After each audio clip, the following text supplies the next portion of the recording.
episode 4. Can I get That's what I like. So today we're going to briefly talk about our nation, Ireland. We're going to recognize how far we've come as a nation and talk about a bit of history of the nation as well.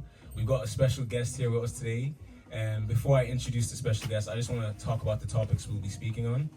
So Ireland is a nation that was formerly colonized by the British Empire in the 12th century. The colonization was finalized around the 17th century. After many years of struggle and plight, the Irish people finally won their independence on the 21st of January 1919. And that era established the political Irish scene.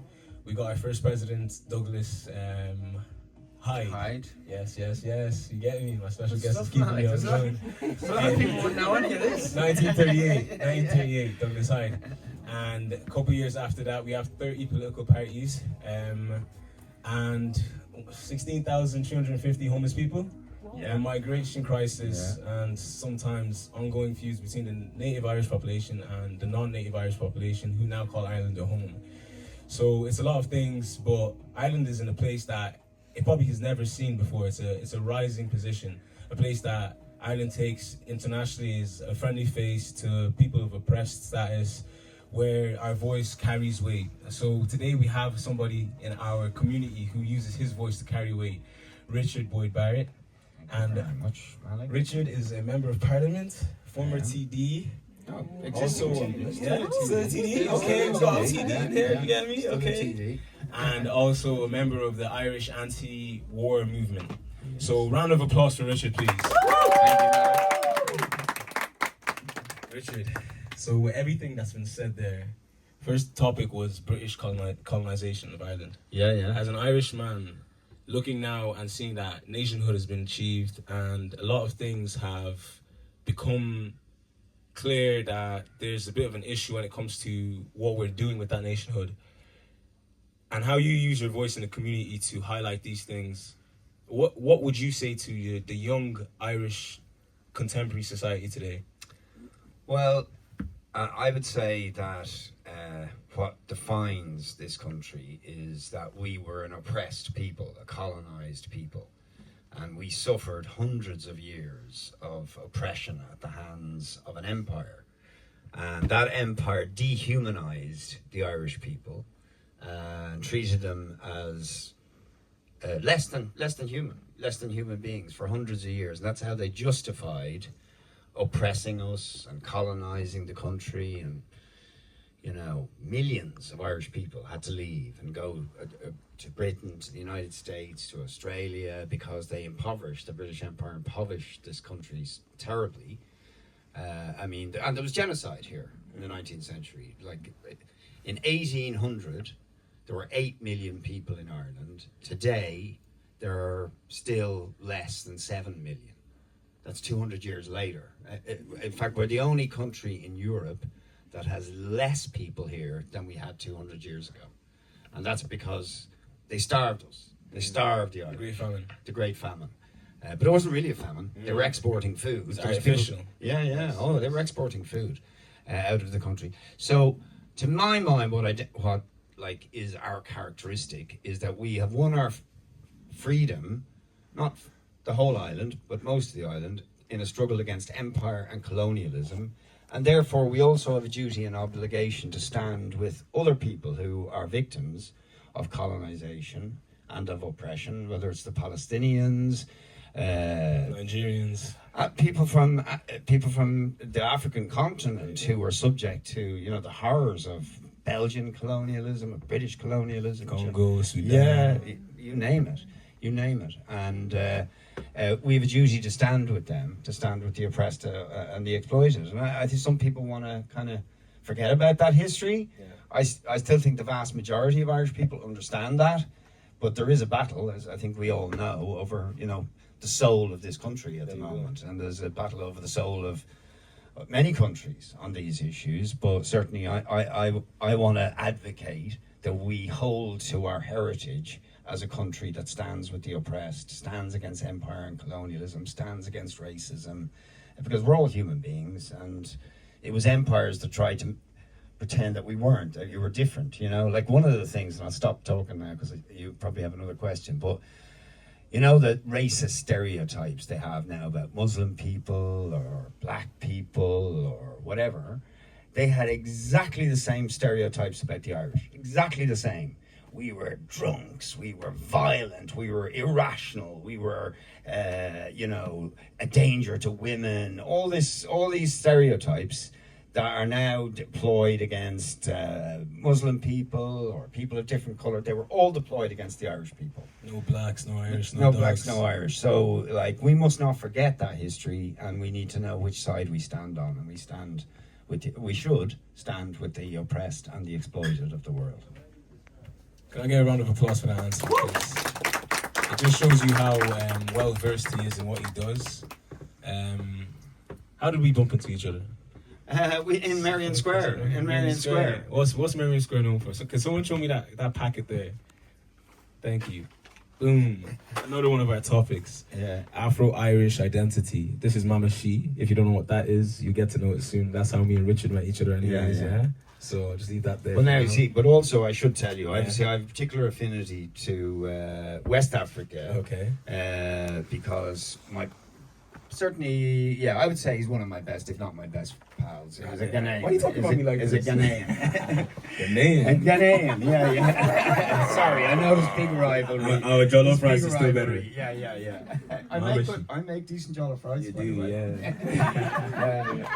But he's Ghanaian. But I know, listen, you're all from West Africa, and so I know you're brothers. I know there's a bit of rivalry, but it's more love. You're brothers and sisters.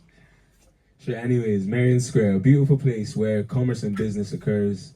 And there's a lot of families from different countries. We have an Indian stall there. We have a Nigerian stall there, Mama She. We have Chinese food places there. We've got Ukrainian, Tanya. Shout out Tanya's Cakes, the best cakes out here. Great jollof rice and plantain. Tell them. Yeah, very, very nice food. You have to go. This guy, you do more promoting than I am.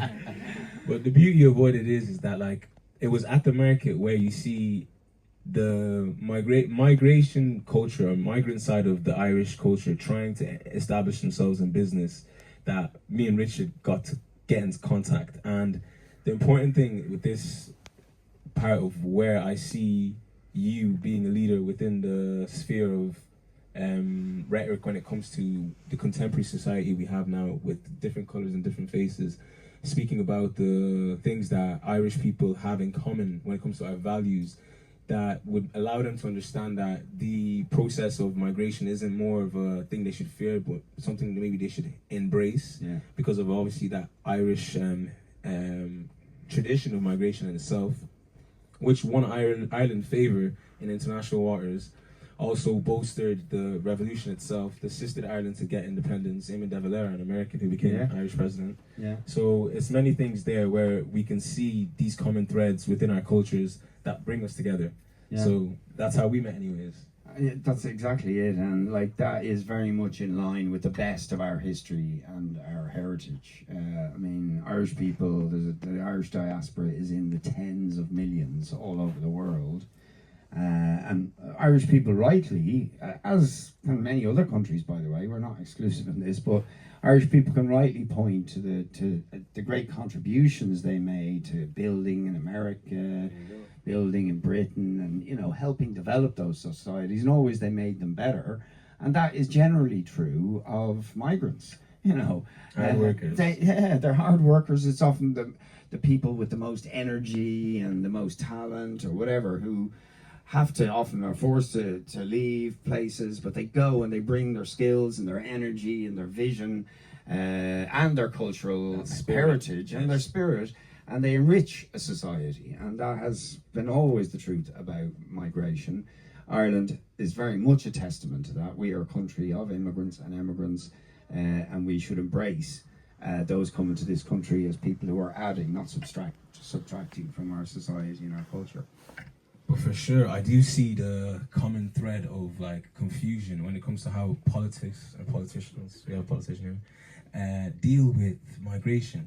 Like as in, I can understand where the confusion or the upset when you have 16,350 people homeless of your own kin, and you see like people coming in from war-torn countries getting housing or getting favoritism that you'd feel that you deserve rightfully. So I can see where those tensions are foisted, and then those divisions are used for political campaigns or other things. But what kind of solutions between communities, what are the kind of things you believe communities can do to bring that hand out, you know? Yeah, well, I think, look, racism has always been a divide and conquer strategy. Wherever it's been used, it's to deflect away from the real solutions to the real problems that people face. So if people are angry, and they should be angry, about the lack of affordable housing, the lack of affordable rents, the cost of living, what they need to do is unite together to demand that those issues are addressed. And that's when we actually get the changes that will make our lives better, is when we unite together to fight for those things.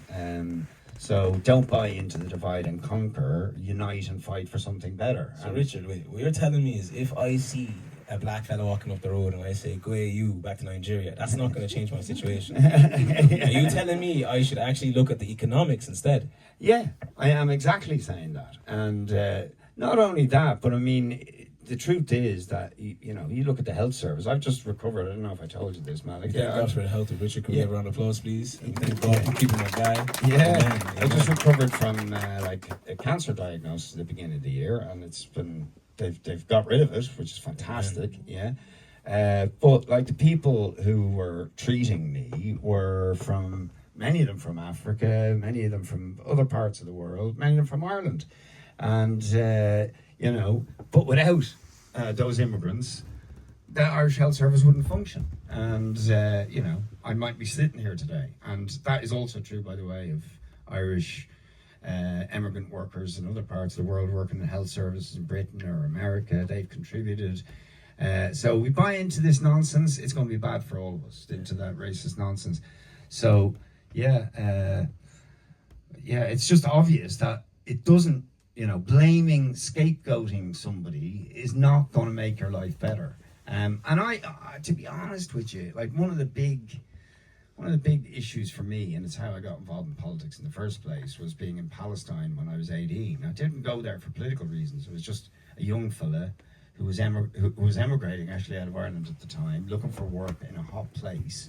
And I stumbled into the first Palestinian rebellion, the Intifada, which was a rebellion of young people who had no future under occupation in Palestine. This is back in 1987. And like, it was seeing those young people fighting back against this terrible oppression and having no future that inspired me to get involved in politics, and then begin to realize that actually their history was exactly the same as what we had suffered here, and that we had a common we had a common history, and literally by the British Empire. Well, exactly. That it was a divide and conquer strategy. That the same things were done to them has been done to us. So that's how even I got involved in politics. So you know, our fates and our futures and our histories are tied up, and we're going to make life better if we start with our common humanity, rather than the people who want to divide us and deflect our attention onto things that will lead us nowhere. Very interesting. Round of applause for that answer, please. So today we've got a beautiful audience. If the camera can just pan and acknowledge that these guys have been here, and through it all they've been attentive. So it does seem that young people are interested in politics. They are. Are you guys interested in politics? Yeah. Alright. So what is it with you guys like? Because like I don't know. Like there's a rhetoric that politics is boring. Do you find politics boring? No. Yeah. So what would you advise campaigners or politicians or business owners or family members on inspiring the youth to take action when it comes to leadership? Will anyone have a suggestion? Anyone have an idea? Anybody? I'll throw you the mic. Don't worry, don't be shy. Over to you. Yeah? Over to you. Who's that? Should I pick someone? Anything you say, even if you said that. Okay, here we go. Introduce yourself. My name's Ema. I think they need to encourage young people to know that they're fighting to build their future and that everything that's happening now will affect us the most, rather than the people who are making these laws and starting up these businesses, because our futures are the ones that are going to build on these choices now. Well said. Well said. I see a president in her. Yeah, Okay. absolutely. So just like that, you understand it's something that isn't for now, it's forever. And that is politics. Because everything you do in your life is like, it's a game of politics, you know? Like, life is give and take. So when you step outside any day and you hear about anything that you think doesn't concern you, or you feel doesn't have anything to do with you, and don't wait till it spins the block and it's coming to your front door before you take action, you know? And action doesn't always have to come in the form of like being a big rebel, you know what I'm saying? Like a little conversation sometimes is all you need, you know? Open your ears, open your hearts.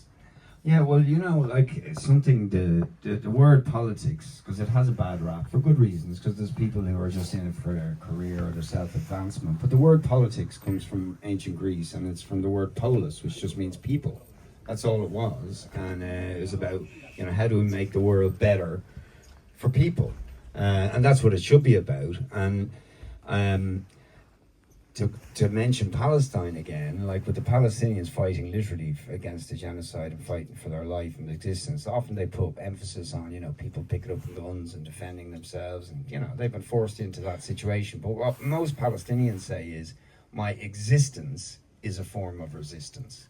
And just doing the things that they do, whether it's making art or making music or, you know, making clothes or working in the health service to, you know, help the injured. Just living is a form of resistance, and it's a form of asserting a type of politics. It is. And that's, you know, so everything people do makes a difference and contributes to our future and with the way things are going. And people need to realize how much they matter, how important they are, because so often we're kind of encouraged to believe, oh, it's somebody else up there is making the decisions, is going to decide our future. No, we shouldn't accept that. We should be part of shaping our own future.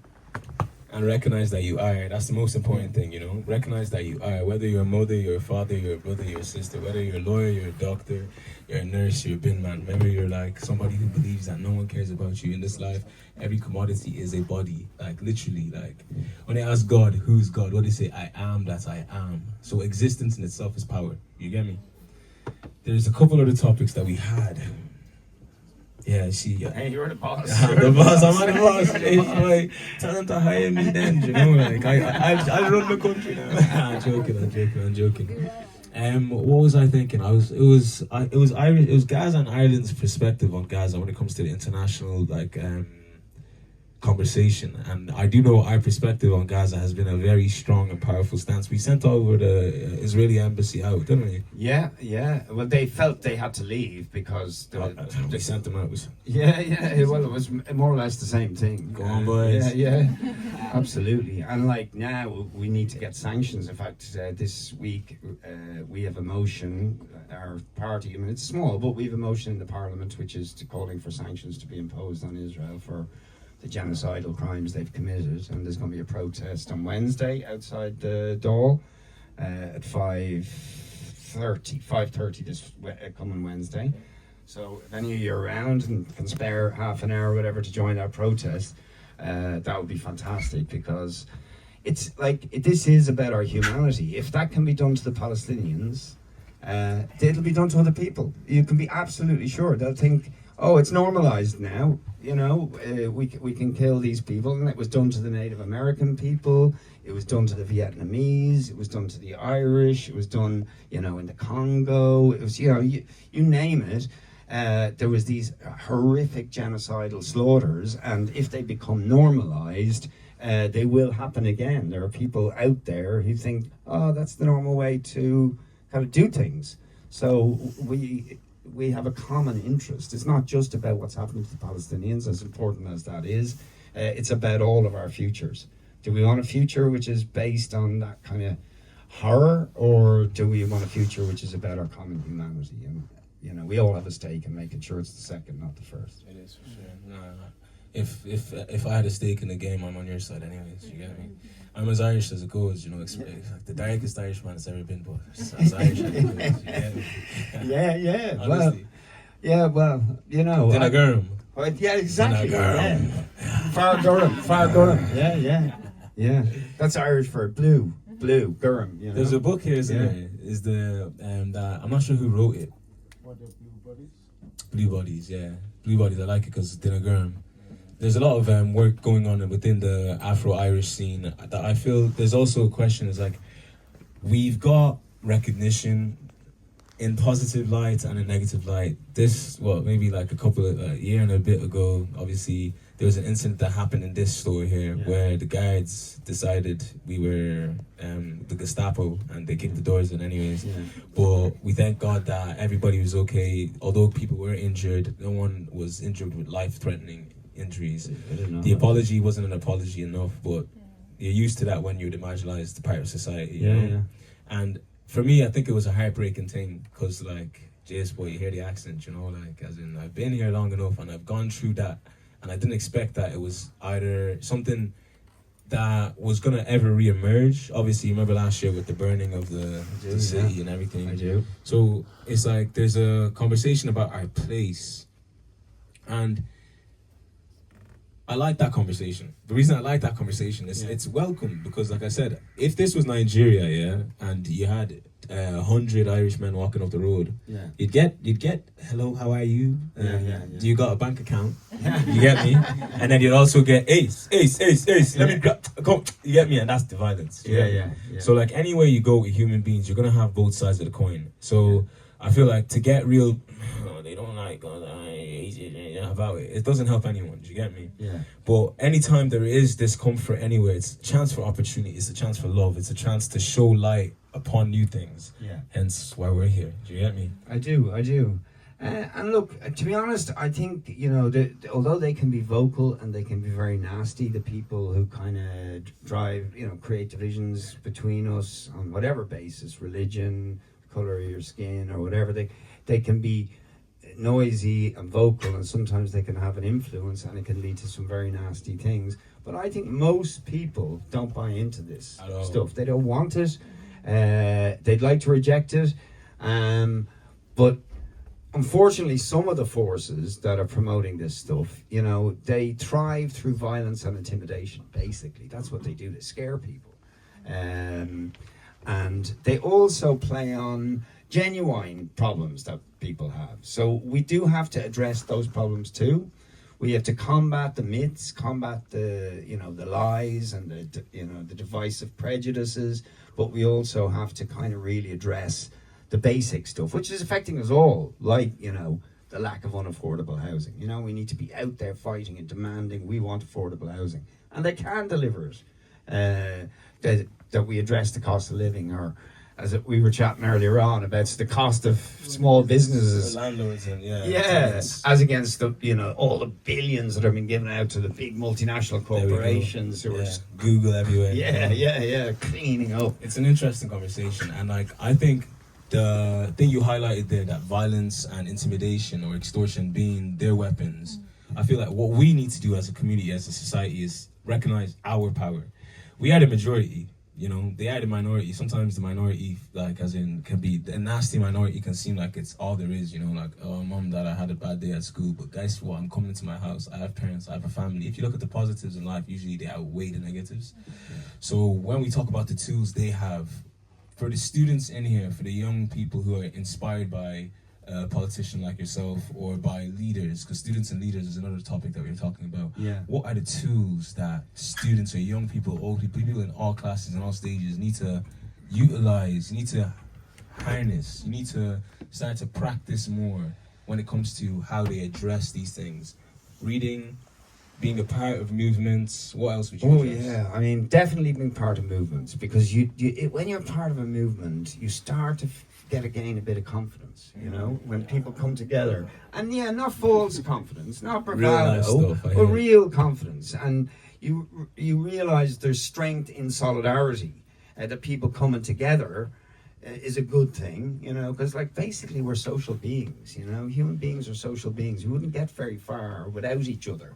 And we need each other to make things happen and to make things better. We need that cooperation. So I think when you get together, when people come together to talk And then when they get out and say, okay, this is something we all agree on to make our lives better, and we're going to go out and demand it, we're going to protest, or we're going to campaign, or we're going to petition, or even we're going to stand in elections and push this issue, that gives people confidence. It raises their horizons. And, you know, like, the fascists and the far right, they're a movement of despair. We need to be the movement of hope, you know, because people are looking for hope. They're looking for things to be better, but if things aren't better, then people fall into despair, you know, and they start to blame each other. And it can be, you know, once upon a time in this country, it was single parents were the targets. We didn't have so many people from, you know, different cultures and histories. It was single parents. Yeah. And then before that, it was people from the travelling community. Oh, they'd be scapegoated. Or even people from different parts of the country. I mean, even now you get like rivalries between North and South. So there's always people who want to play the divide and rule game. But we have to be the people who combat that and come together and listen to each other, you know, listen to the stuff. Because I often find even some of the people who mouth the prejudice, when you talk to them, you realise actually, you know, they're just human beings like anybody else, but they've got problems and they need somebody to help. Can you help me with this problem? And if you start to help people and talk to them about it, then suddenly the prejudices drop away and you realise we've got something in common here. I have so many interesting prejudice conversations in my life in Ireland that changed to be my best friend. Like, you get me? It started off as like, I've never seen a black person all of my life. But let me try this N-word. Next thing we're getting a bit of a scrap, and the next thing you know, like, as in we're inseparable, you know. Yeah, exactly. So it's a very interesting thing when you understand that, like, a lot of it is a lack of education or a lack of exposure or experience, you know. And there's tools we have as human beings that we need to start to utilize. So this is RRR. If you guys don't know what RRR is, it's a podcast. Iron K brought to you by, you get me, Mama She sponsored by, and the community sponsored by. Today we've had Richard Boyd Barrett, and it's been a wonderful episode, Richard. Thank you so much. Oh, you've got questions? Okay. So I'll give it to the audience then. All right, so we've got Big Boss Ayuba in here. Can I get a round of applause for Ayuba one time? This is our host for the night. This is his business. This is a family business. This is an Afro-Irish business. Another round of applause, please. Let's go. Hey, Richard. Thanks for coming. No, thanks for having me. Just a quick one. I think representation is key, right? For young people, including me growing up, we didn't have anybody that looked like us, right? Yeah. We didn't know what's supposed to be able being in politics, right? Yeah. I do young people go at Barrett, you don't want to get involved in politics and stuff like that. Yeah. Obviously, it's so hard for them to like get campaign going. Maybe they need funding, and also to get people that look like them to vote for them to become likable. If that makes sense. If it's new, people don't even know like can I actually vote for or in. How can I trust them, right? Yeah. That's my first question. And I think the second question would be about social media, right? I talk about the far right, how loud it could be. Yeah. You know, I don't know, maybe they get funding or. So you always see it more than the good side. What you do, I've never seen what you do. Yeah. But I could tell you how much far right stuff I've seen. Do you know what I mean? Yeah. So how do we get that as well? So Jeannie, listen, these are good questions. And I can only tell you from my experience what has been successful. And for me, it always started with, like, the issue. You know, what was the issue that brought us together? Like, I've been elected 4 times now in Dunleary for the Irish Parliament. And thank you very much. And I think it's because we always were taking up the stuff that mattered to people. Like, one of the earliest campaigns I was involved in was over this, what used to be a swimming baths in Dunleary, which was derelict for 25 years. And it was a place where everybody could come together and swim, but they had let it go into neglect because somebody had an agenda to privatize it and make money out of it, and to take it away as an amenity for the people. So we started a campaign where we got people together who thought, we want our swimming pool back. Clean it up ourselves. Let's do something. So we got a campaign, and then we got musicians and artists involved, and we got out with petitions, and it was just, we got people together, and next thing we had thousands of people. It was like the biggest demonstration. This was now in 1990s. But somebody joked, but it was an accurate joke at the time. This was the biggest demonstration Dunleary had seen since the British troops left when they were driven out in the Irish Revolution in the 1920s. Yeah. So it was like a massive demonstration. And it's over a swimming pool. What? It's over a swimming pool. Come on, you see that? Yeah, so it was basic, but it brought people together. And that's really kind of where I hadn't even run elections. I didn't run to elections till much later after that, because we were just campaigning about stuff that mattered to us, you know? So what you're saying to Ayuba basically is that for our community, the Afro-Irish community, what matters to us, we need to campaign around that with people we believe that can lead us, create movements through those small issues and push and support each other in that drive to see change. Because without actually caring about those issues and seeing them wanting to be resolved, no one else will. And then looking for allies, you know, like I think you find once you start to say, okay, this is something that matters to me, looking for other people who maybe might be allies in this, and realizing that they have a common interest in it too. Because actually, like, one of the things we discover very quickly, there's a lot of people need swimming pools in this country. We don't have enough swimming pools for our young people. And there's people from other sides of the country saying, we need a swimming pool too. We've got a place that's derelict.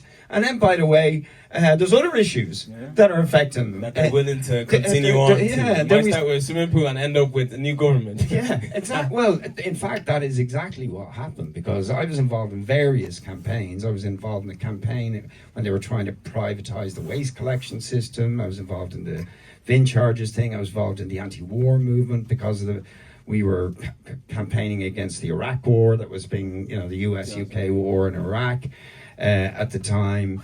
And there was housing stuff was also always a big issue in my area. So again and again, we were campaigning on these things, and similar people were getting involved in them. So we started to get to know each other. We started to get to trust each other. We started to realize, okay, we got a lot in common here, right? We mightn't have thought so before, but we realized, and then we said, okay, let's set up a new organization. That's what happened. People Before Profit. That's where we get a round of applause. I love that name.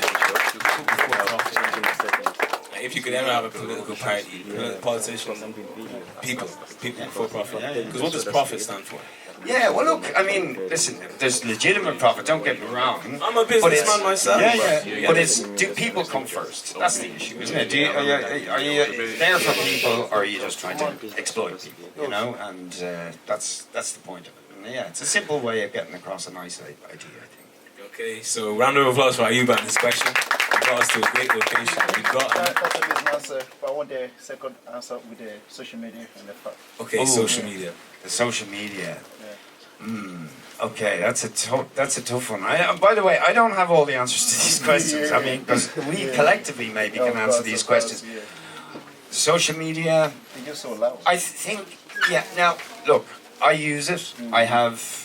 I put stuff out on social media, and some platforms we get more of a traction. I think like Instagram, I've about 170,000 followers, but it's, you know, it's so I use these things to get a message across, but I wouldn't.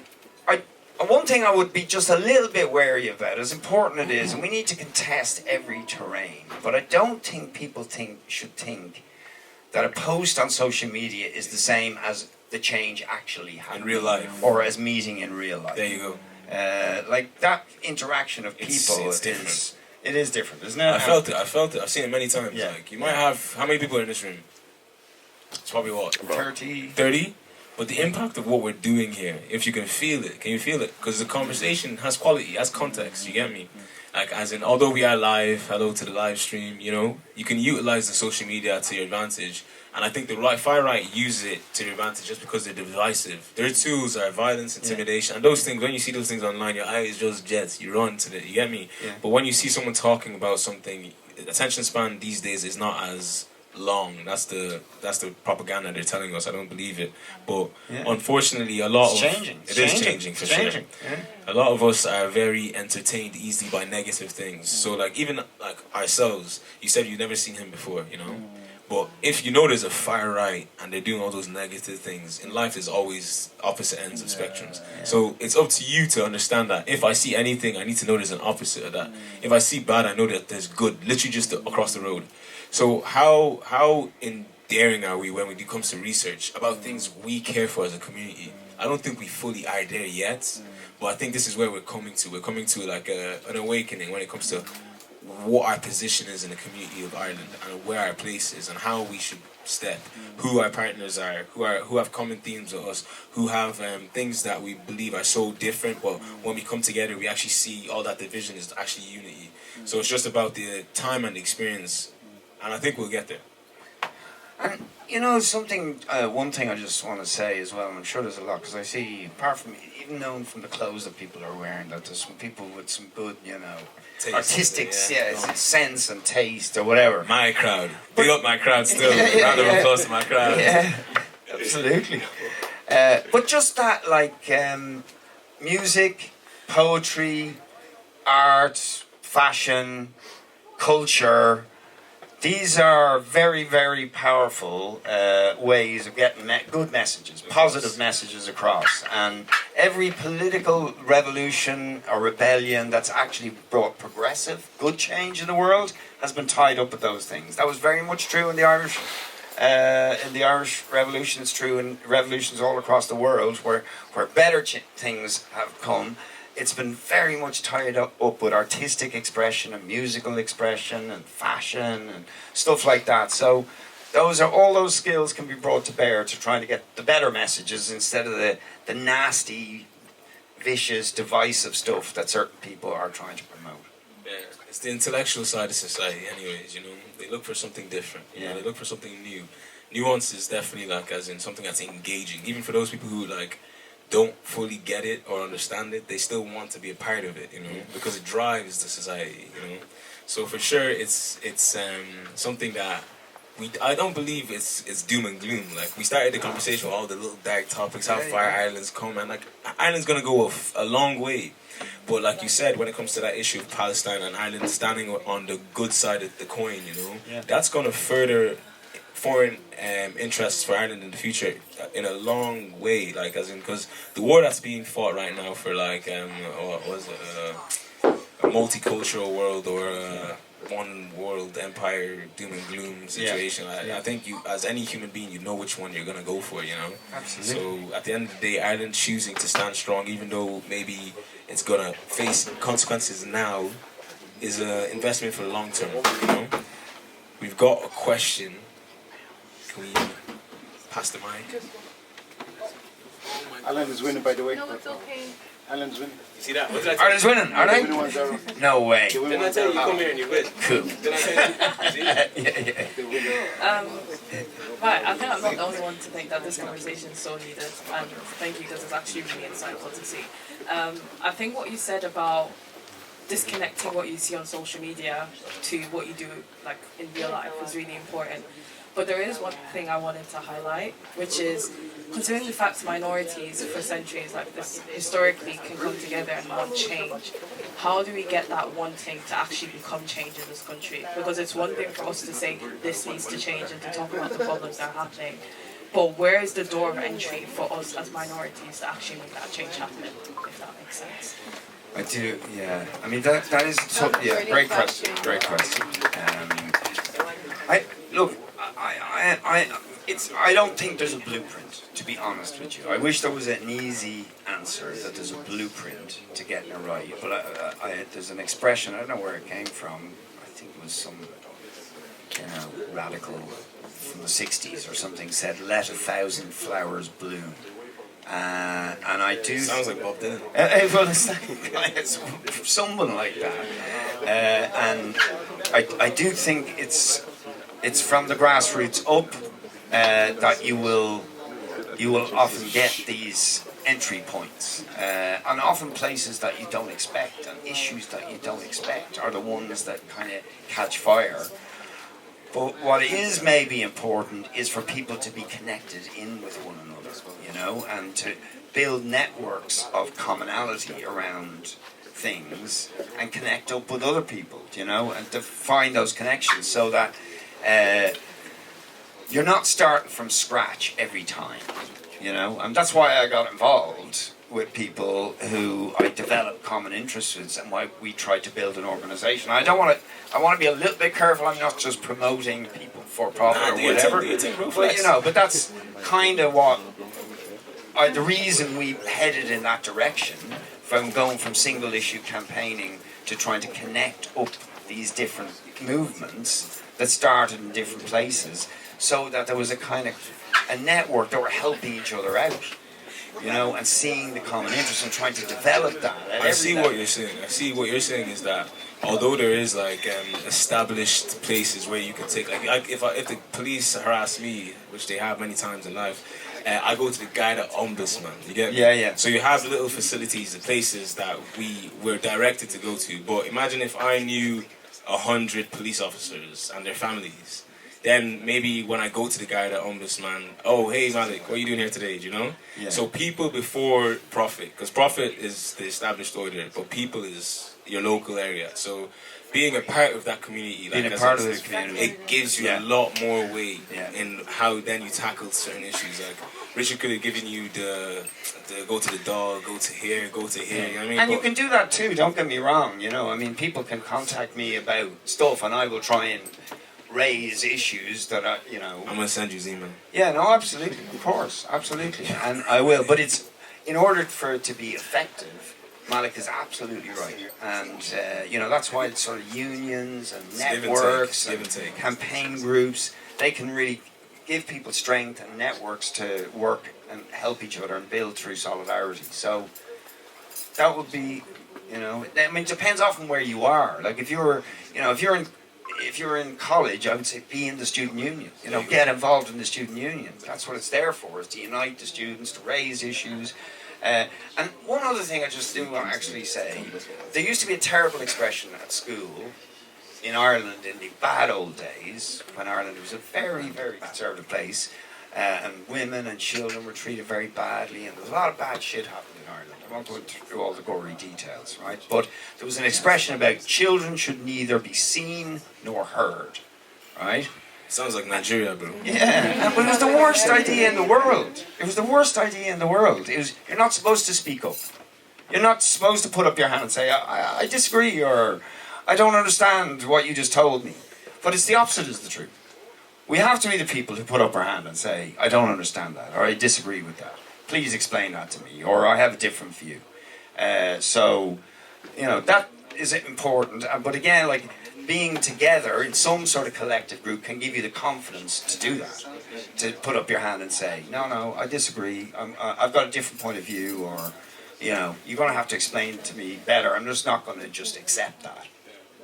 So, like you were saying, when you recommend being a part of the student union, it's like, when you're there as well, it's like, what part do you play? I think a lot of people always want to get things from things they're part of without ever giving to that thing. Like, say now if I was a kid in the student union who's always just known to sit there, come in late to everything, that's what I'll be known for.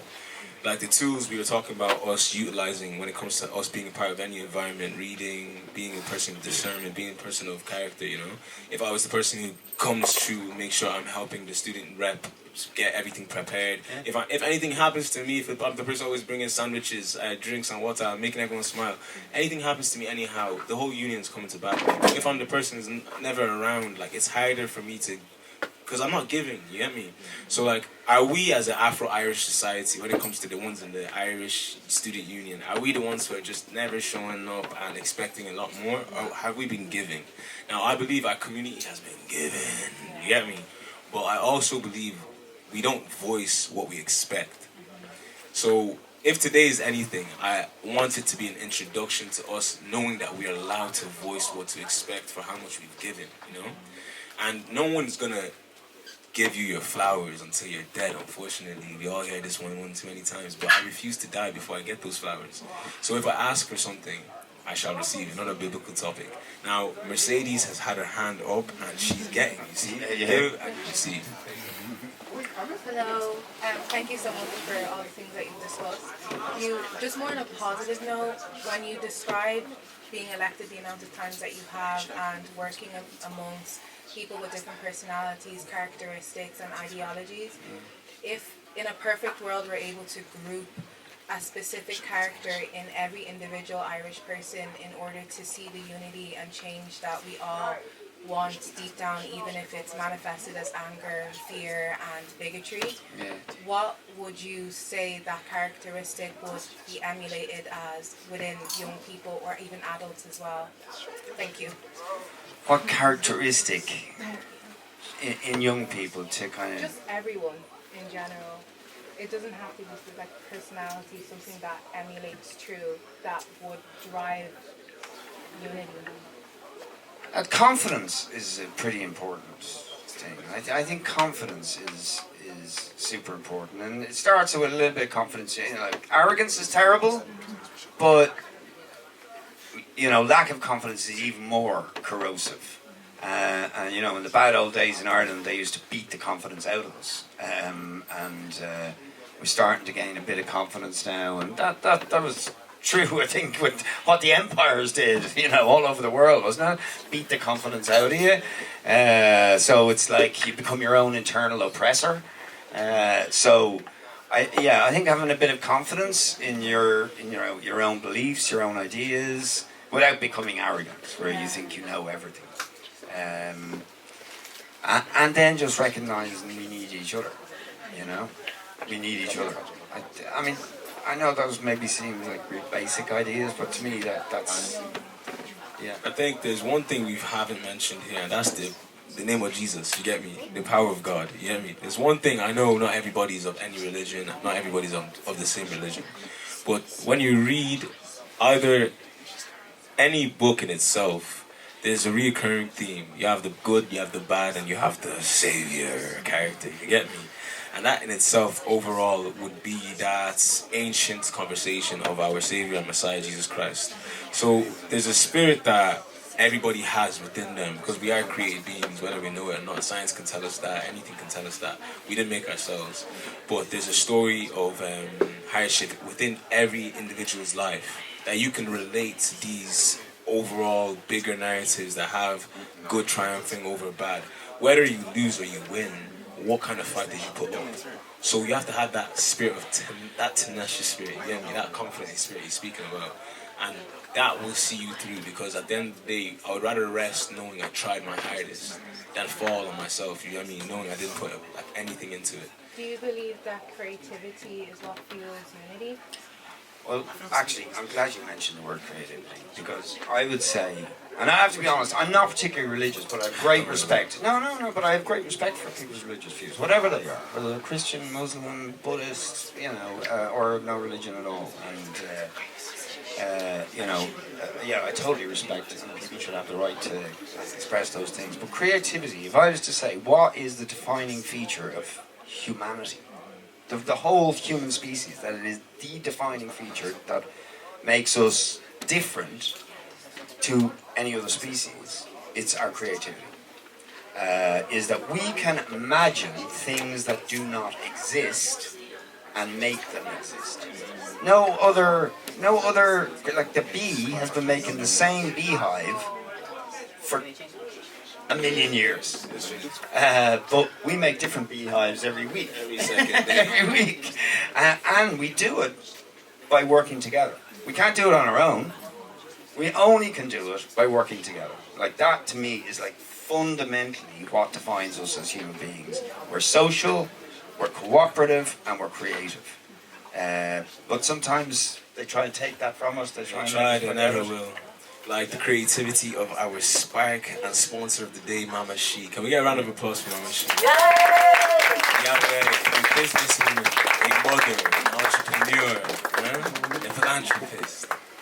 Mama She, any words? Anything you'd like to say? Can you pass the mic, guys? How?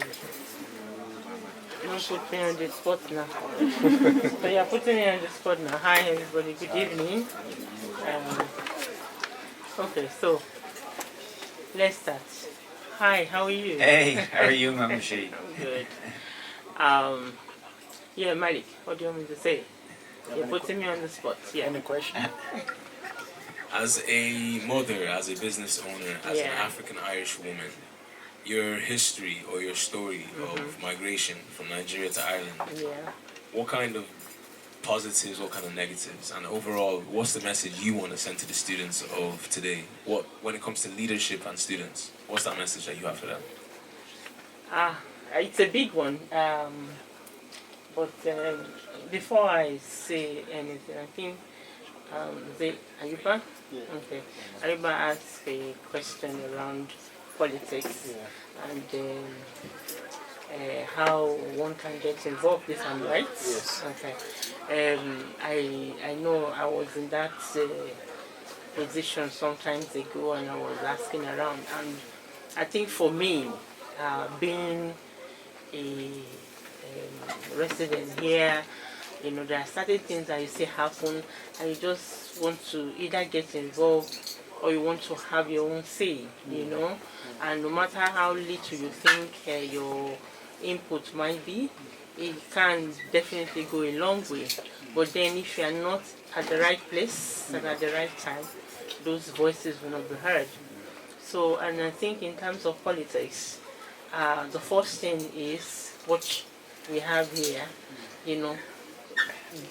identifying the groups.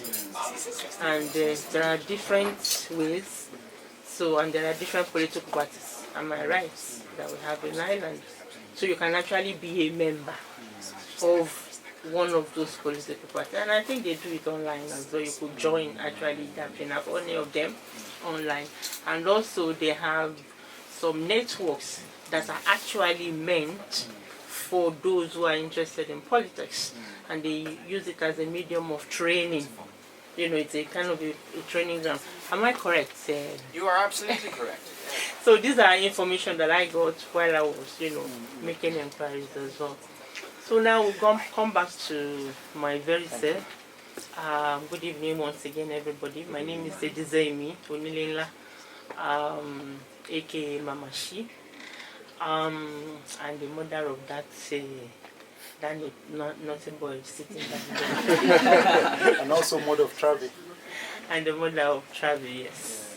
And Oluwanifemi Lily, yes. And Papa, she is just right behind me there in my coat. So I'm chilling away. Well, I won't take any much of your time, but the story of my being in Ireland, and it's a huge one, because I remember, and thank God that my husband is here standing today. I remember when I was leaving Nigeria about 22 or so years ago now. I remember when I was leaving, I left for a purpose, and that is, the desire was for me to go abroad and see. And as a very young wife at the time, I'd had Malik and Travis, so they were quite young. So, but I was just like, okay, what will I do at home? I wanted something more for myself. So I said, okay, I told my husband, let me just go abroad and see if I can, get some things, come back home and just be selling those things. That was the reason why I wanted to leave Nigeria. It was just for me to see what are those options that I could have, and then come set up a business in Nigeria. In those days, even up to now, those at home were like, oh, for those of you who live abroad, you have access to plenty of money, and they were expecting you to send plenty of money home. Why? Because they believe that there's just money everywhere there. And that was, that was our belief. So if you have uncles and aunties abroad, you are always asking them for money. So when I landed, and the first thing my brother, who at the time and up to now lives in the US, the first thing he said was, do you have all the pounds and dollars now at the back of your house where you are there? And I'm like, where are they? He said, oh, so you are asking where are they? But when we are in Nigeria, if he should say to me, he doesn't have money, or money doesn't go on trees here, I won't believe him, because I believe that he has access to money. So, and that is the picture, the whole picture, and the same picture that we have today for those who are out of, that are at home. They believe that, the society where we have access to everything. Yes, we may have access, but at the same time, you have to work to get access. When we came, it was quite challenging. And I could remember 5 years of my stay in this country, I had nothing to stay on, and it was really tough. Tough in the sense that the life, one's life, instead of moving forward, is almost like stagnant. And then we have to do the pushing. That, okay, even if the legal status is not here, what else can I do? And this is why that community integration and the community, coming to understand your community and getting involved, that was what it did for us, that helped us at the time. So by the time they started understanding, that is, the Irish people started understanding, there are a group of people here who seems not to even, have a headway. And our children, they were very young. So you see all of us carrying all our children, they'll be following us up and down. And then we couldn't walk, couldn't do anything. So the only thing we did at the time that helped the majority of us was we were going into education. So we had to push, we had to look for those things. Even though they were available to us, we didn't know, but we had to go looking. So, and I did remember we were in Newbridge at the time, so we did a lot of community work, and that was how the journey started. The door opened, the majority of us at that time, we got our papers, and that was how I started working. And I remember the moment I got my paper, one thing I did was I went straight to the community welfare. I said, look, I don't want money anymore. Where I came from, they don't give me money before I eat. Let me go look for work. I want to, be responsible and give back. So, and I thank God because I made that decision.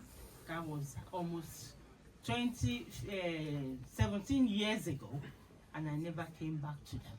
Amen. Thank God. So, round of applause for that. That's the key of it. Contribution to the community and the society that you're in. So you don't stay stagnant, you don't stay silent. You stand up and you partake, you give and take. You get me? Richard Boyd, Barrett, can I get a round of applause for our special guest today? For our beautiful audience, can I get a round of applause, please? And now the night is about to begin. You already know we have special artists coming to perform. We have DJs coming to perform. We're a bit behind schedule because I am a Nigerian, but I promise you the Irish part of me is kicking me up. So let's round it up. Give a round of applause for our crowd. Round of applause for Ayuba. And for Malik. Oh, I was waiting for somebody. You get me? Thank you so much. This is RRR, episode 4. Can I get a... you can do better than that. I said... Alright, thank you guys. Lights off. Let's go.